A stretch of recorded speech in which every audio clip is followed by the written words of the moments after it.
Sefer Vayikra begins with God's call to Moshe by name. Vayikra. Moshe is called by God directly before God addresses him. This is understood to be an act of love. Rashi tells us that God didn't just open up a conversation, but called to Moshe intimately by name. And Rashi stresses this is really an act of special love and consideration that God had for Moshe.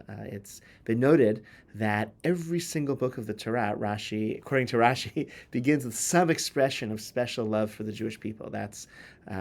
Maybe that's true in the Torah. It's certainly true in Rashi's commentary. I think that's part of what makes Rashi such a wonderful teacher for us, that he has an attitude towards love, towards us, towards his students, that comes across in the beginning of each of his comments, each of his commentaries in the 5 books of the Torah. So Vayikra too, he tells us of all the possible interpretations that Vayikra, that God called to Moshe, was an act of love and intimacy and respect for Moshe, that he was addressed by name before the commands of the book follow up.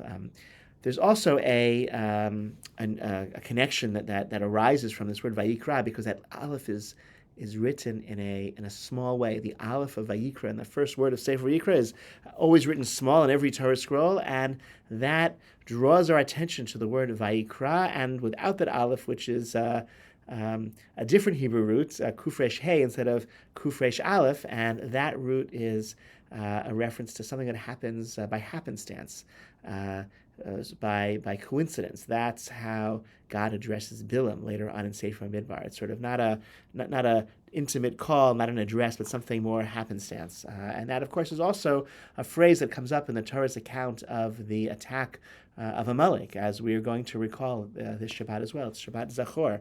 Asher karcha baderech. Amalek came upon us baderech, as we were vulnerable and wandering on our way.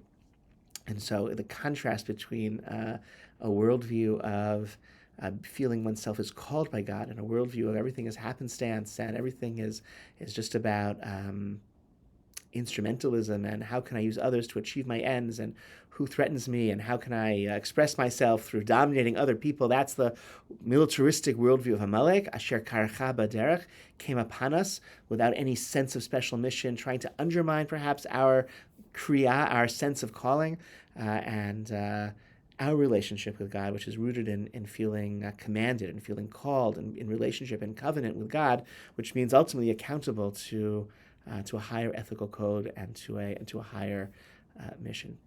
Look forward to being with you over Shabbat, to celebrating Purim with you all. Shabbat Shalom and Purim Sameach.